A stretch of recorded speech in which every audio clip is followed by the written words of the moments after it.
Hello guys, आज हम सीखने वाले हैं बाइनरी सर्च एल्गोरिदम, जो कि एक सर्चिंग एल्गोरिदम है। यूज़ होता है ये कोई भी डेटा सेट से या मान सकते हो आप एरे से कोई भी डेटा को मतलब फाइंड करने के लिए यूज़ होता है। जैसे टारगेट, मान लो एक टारगेट है, उस टारगेट से कोई भी डेटा को हमें फाइंड करना होता है, ठीक है। और अभी हम कोड करेंगे C++ में। अब हम ये सब लिख लेते हैं, हेडर फाइल वगैरह।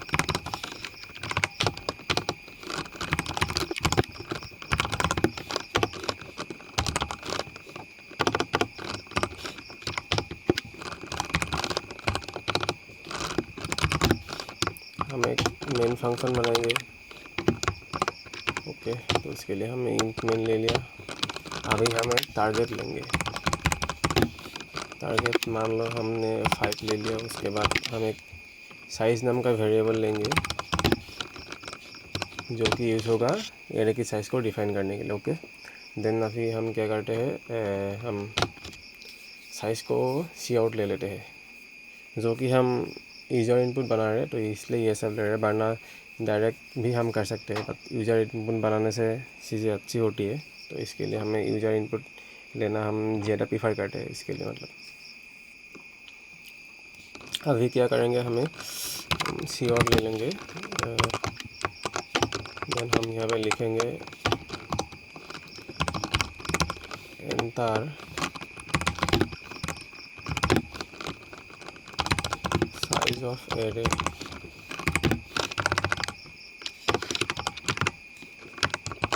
ओके, हो गया। देन हम इसको सीन ले लेते हैं, साइज हो गया। अब हम क्या करेंगे, एरे बनाएंगे। एरे के लिए एक वेरिएबल लेते हैं एरे नाम से, इसमें हम साइज़ को डाल देते हैं। देन इसको सी आउट करेंगे।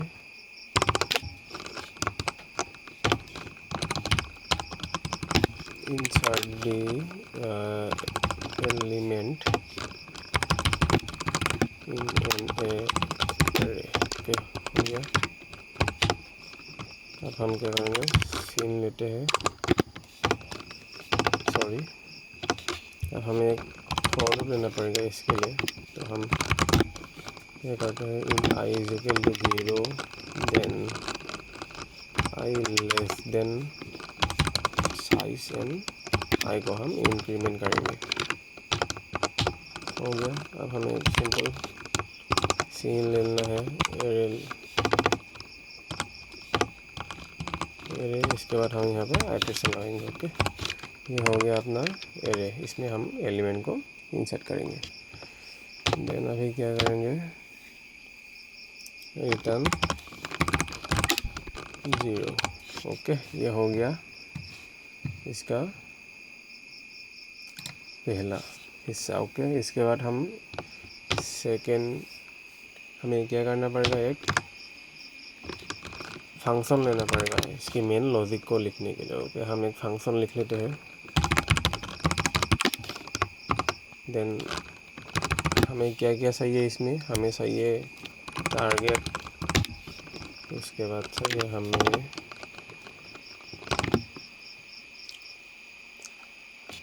टारगेट चाहिए, उसके बाद चाहिए हमें एरे चाहिए।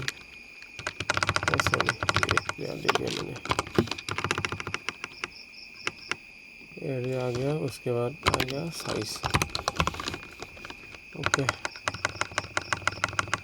इसमें मैंने इंट पे छोड़ दिया, रुको।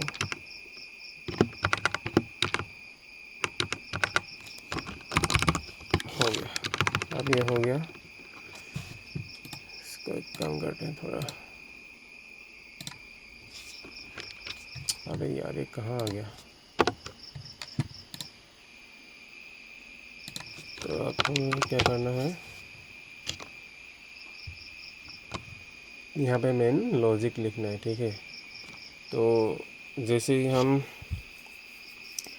बाइनरी सर्च को, मतलब बाइनरी सर्च की हेल्प से कोई भी हम एलिमेंट या आप कह सकते हो कोई डेटा को हमें फाइंड करना होता है, तो उसके लिए एक मेन फार्मूला रहता है। तो पहले मैं फार्मूला को लिख लेता हूँ। मिड यानी mid point, okay, mid equal to low plus high minus low divided by 2। Okay, इस फॉर्मूला को आप यूज़ करिए, इससे क्या होता है कि डेटा ओवरफ्लो नहीं होता। ओके, देन ये तो फॉर्मूला हो गया। उसके बाद हम क्या करेंगे, हम दो वेरिएबल लेंगे। उसके पहले हम लो ले लेते हैं, क्योंकि एक इसमें क्या होता है कि एक लो नाम का हमें एक वेरिएबल लेना पड़ता है और एक हाई नाम से एक हमें वेरिएबल लेना पड़ता है। तो आप वेरिएबल का नाम चेंज भी कर सकते हो, बट ऐसे ही लेना ताकि समझने में दिक्कत ना हो कोई। तो लो क्या होता है कि लो मतलब जो एरे का स्टार्टिंग पॉइंट है ना, उसको हम लो से डिफाइन करते हैं। देन एरे का जो एंड पॉइंट है, हमें उसको हाई से डिफाइन करना पड़ता है। दैट मीन्स काम करते हैं, एरे मान लो ये एरे है, इसमें वैल्यू है 2 3 4 5। तो इसमें ये 5 क्या हो जाएगा, 5 का जो भी मतलब 5 का मतलब जो भी इंडेक्स होगा वो मतलब हाई में आ जाएगा। ओके, देन 2 का जो भी इंडेक्स होगा वो 0 मतलब इस लो में आ जाएगा। तो इसके लिए हम पहले लो को हम हमेशा 0 से डिफाइन कर लेते हैं। मतलब उसके बाद हमें हाई को क्या करेंगे, साइज से एक माइनस कर देंगे ताकि हमें ये 5 का जो इंडेक्स है ना ये मिल जाए। ठीक है, देन ये हो गया। उसके बाद हमें अभी क्या करना पड़ेगा, मेन फॉर्मूला लगाना पड़ेगा। तो हम मेन फार्मूला मतलब ये मिड वाला जो फार्मूला है ना, ये लेना पड़ेगा। ओके, देन अगर हमें कोई भी चीज़ को बार बार करवाना है, मतलब एक ही कोड को हमें बार बार रिपीट करवाना है, तो हम क्या करते हैं, लूप यूज़ करते हैं। तो इसमें हम क्या करेंगे, व्हाइल लूप यूज़ करेंगे। तो हम लिख लेते हैं व्हाइल। कंडीशन क्या देना पड़ेगा, कंडीशन देना पड़ेगा जैसे ही low less than equal to high होगा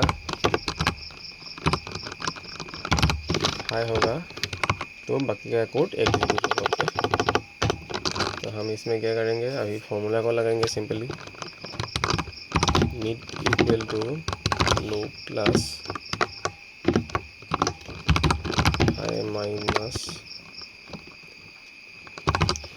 लो डिवाइडेड बाय 2। ये फॉर्मूला आ गया। इसमें गलती हो गया मेरा, इंट को पहले से डिफाइन नहीं किया, तो हमें इसके इंट लिखना पड़ता है। ओके, ये सब आप लोग जान रहे होंगे। इसके बाद हम अभी क्या करेंगे, इफ़ हमें कंडीशन लगाना पड़ेगा। ओके, इफ़ टारगेट अगर इक्वल हो गया एरे की जो भी मतलब एरे में जो भी मतलब ये क्या होता है, जो भी टारगेट है मतलब एरे जो भी टारगेट दिया है, इसमें मान लो टारगेट 5 है।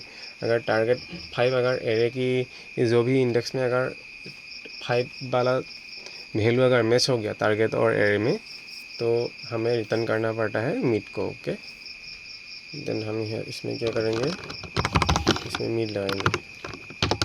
इसका मतलब क्या है कि मिड का ये फॉर्मूला से जो भी मिड का वैल्यू आएगा, ओके, इस फॉर्मूला से जो भी मिड का वैल्यू आएगा वो यहाँ पे आएगा, मतलब एरे की इंडेक्स हो जाएगा। तो जैसे ही एरे की इंडेक्स यानी एरे की वैल्यू और टारगेट का वैल्यू मैच हो जाएगा, तो इसमें रिटर्न करना पड़ता है मिड को। ओके, इसको फॉर्मेट कर देते हैं, थोड़ा दिखने में अच्छा हो जाएगा। देन और कंडीशन लगाना पड़ेगा हमें, एल्स इफ लगा लेते हैं। तो इसमें क्या करेंगे हम, अगर टारगेट हमारा एरे मिड से अगर छोटा हो गया, तो हम क्या करेंगे, इसमें हाई को मिड से एक माइनस कर देंगे। ओके, अगर ये वाला कंडीशन अगर मैच नहीं हुआ, मतलब ये वाला कंडीशन अगर एग्जीक्यूट नहीं हुआ, तो हम दूसरा कंडीशन लगाएंगे। इसमें क्या होगा कि लो से इसको एक बार प्लस कर देंगे। ओके, प्लस नहीं है, ये हो गया।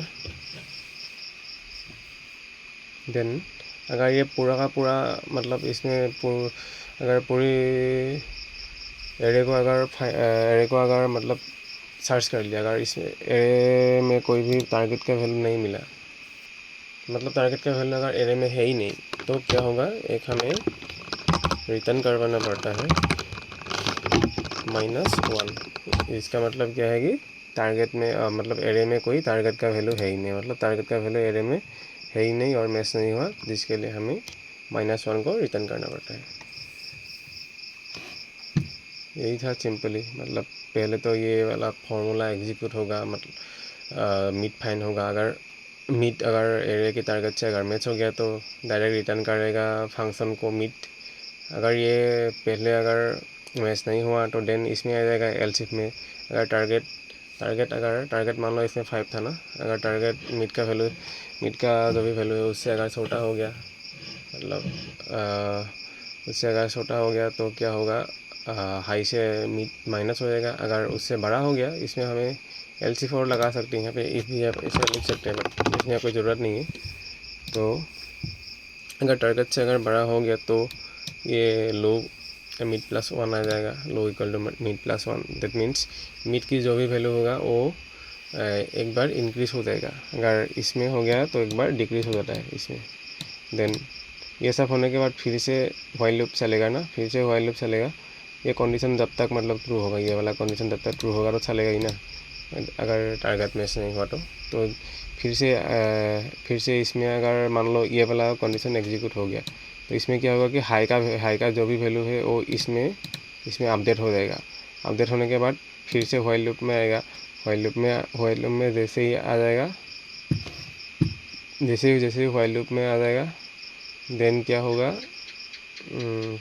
ये वाला फॉर्मूला वाला जो भी कोड है ना, ये फिर से एग्जीक्यूट होगा। देन फिर से हमें मिड मिलेगा और वो मिड फिर से टारगेट का साथ मैच होगा। अगर हो गया तो रिटर्न करेगा, नहीं हो तो नहीं करेगा, यही। ओके, तो अब हमें क्या करना है, इस पूरी कोड की आउटपुट को लेने के लिए, या आप बोल सकते हो मतलब इसमें जो भी वैल्यू है, टारगेट है, साइज है, उसके बाद क्या है, एरे है, इन सब को ऊपर भेजने के लिए, मतलब फंक्शन को भेजने के लिए मेन फंक्शन से दूसरा फंक्शन को भेजने के लिए हमें क्या करना पड़ता है, फंक्शन कॉल करना पड़ता है। ओके, तो हम एक काम करते हैं, इसमें रिजल्ट भी एड ही कर देते हैं।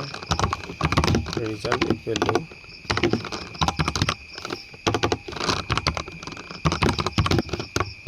फंक्शन को लेना पड़ेगा, पहले आ गया टारगेट, उसके बाद आ गया एरे, देन उसके बाद आ गया साइज।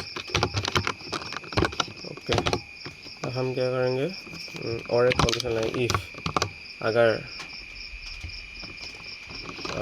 रिजल्ट क्या आ गया, रिजल्ट नॉट इक्वल टू -1 होगा, सॉरी इसमें इक्वल आएंगे। अगर रिजल्ट नॉट इक्वल टू -1 होगा, देन सी आउट करेंगे हम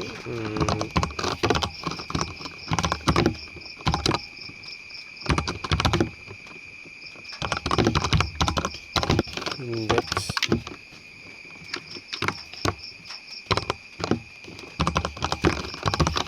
ओके, ये हो गया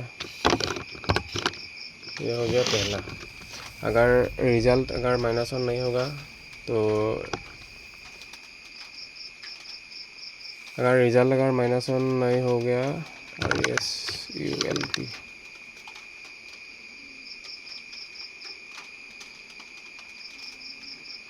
ओ सॉरी मैंने इसमें ये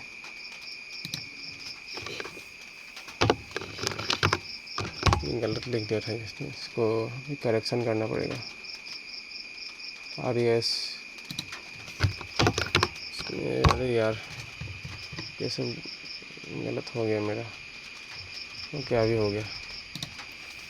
तो अभी क्या होगा कि जैसे रिजल्ट -1 नहीं होगा तो इसमें फंक्शन से जो भी रिजल्ट में जो भी मतलब वैल्यू आएगा, वैल्यू मतलब क्या बोल सकते हो, इंडेक्स ही बोल सकते हो, जो भी मतलब वैल्यू आएगा वो रिजल्ट में इधर इफ़ एक कंडीशन अगर ट्रू होगा तो इसमें प्रिंट हो जाएगा, अगर ये नहीं हुआ तो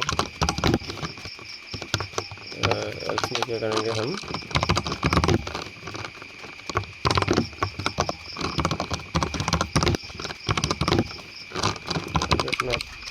फाउंड ऐसे लिख के हम इसमें क्या करेंगे, रिजल्ट को ऐड करते हैं। ओके, फिर हो गया। अगर -1 रिटर्न करेगा, तो ये वाला एग्जीक्यूट होगा, एल्स एग्जीक्यूट होगा। ओके, अभी हम इसको टेस्ट करते हैं एक बार।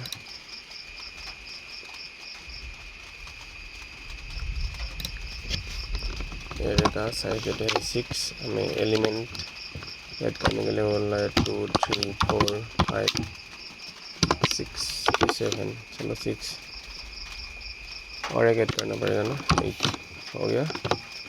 अभी ये देखो, ये अभी कितना में है, 5 कहाँ पे है, कौन सी इंडेक्स में है, ये तो 2 हो गया, 0 1 2 3 में 5 है, जिसके कारण यहाँ पे इंडेक्स 3 दिखा रहा है। और एक बार रन करते हैं इसमें। अभी हम क्या करेंगे, छोटा सा ही ले लेते हैं इसको, एरे का साइज।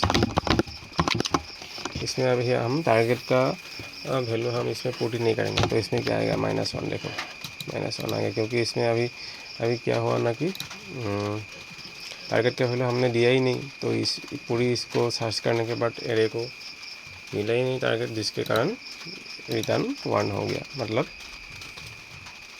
टारगेट नॉट फाउंड, ऐसे बोल सकते हो। ओके, ठीक है, बस यही था आज के लिए। Bye bye.